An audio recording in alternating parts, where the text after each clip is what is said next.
अस्सलाम वालेकुम। आज बनाओ अस फल माजस यखनी। तो अत यखनी मज करो अस खास माज किस्म इस्तेमाल सह गो दामनी माज। यह खेनस मज वारिया मजेदार तो बेस बनावनस मज वारिया सहल। तो पक्यू अस करो जल्दी जल्दी शुरू अजिच खास यखनी। अजिच यखनी बनाने बापत मे 1 किलो दामनी माज निमुत। दामनी माजस वारिया मजेदार यखनी गसान तैयार। यह माज आसान लोत तो यह तोलनस मज ज्यादा पहम खसान। तो यपर नु मे गैसस पे यह प्रेशर कुकर अत मज थो मे आब तो यह माज त्रो अस वन येथ मज। तो माज त्रित क्या करो अस यह त्रो अस क्या रोहन फल 2-4 चटित नुक नुक करित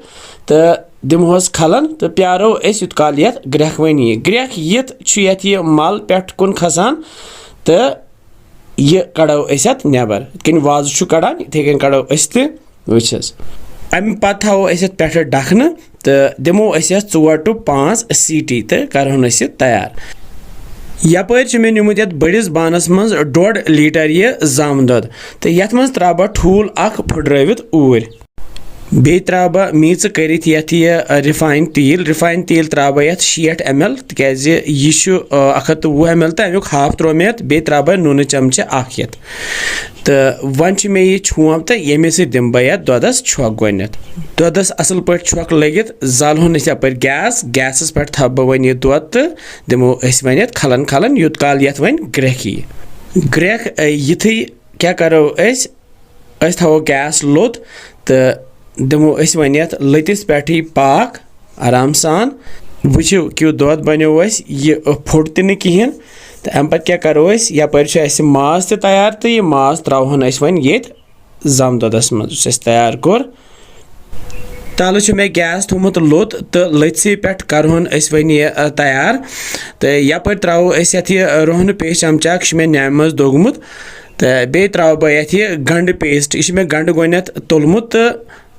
तो तले दोग मे ये वखलस मज यह गंड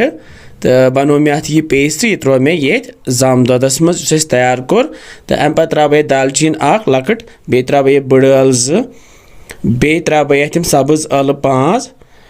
बे त्रा बह ये मर्च फल 5 बे त्रा बह रंग फल 2 वन त्रा बह ब्या नून चमचे ऊर तो गो त्रो अख नून चमचे वन त्रो ब्या दिमोस खलन खलन तो यपर त्रो होख पुदन पाउडर ये ऊर 1 चमचे बे त्रोहस यह बदियान 1.5 चमचे बदियान वारिया मज़ गसान बे त्रोहस यह होख शोंठ पाउडर यह त्रा बह होख खुपर पाउडर 2 चमचे यम सत वारिया मज़ गसान बे त्रा बह यम क्या खुपर खंच त ऊर तो बे त्रा बह ये गेव चमचे 2 यह बह मज करान वर्का गेव इस्तेमाल अम सत टेस्ट गसान तो हेकि अवॉइड तो बे त्रा बह वन बड़ 2 कप आब ज्यादा आब त्राउन कह 500 ml आब तो दिमो अस खलन खलन तल मे गैस थोमुत लुत पे थो अस वन डखन तो करहन अस वन तैयार युत काल यह वन मोटे कह काल गसित यह मोटे यह यखन तो माज सेनोमुत क्या गो प्रेशर त माशाल्लाह यपर अन मे यह त्रामू डोंग यह फिर अथ मज किस मजेदार यखन गई तैयार अस करहन यह ततिस बतस सत गर्मा गर्म सर्व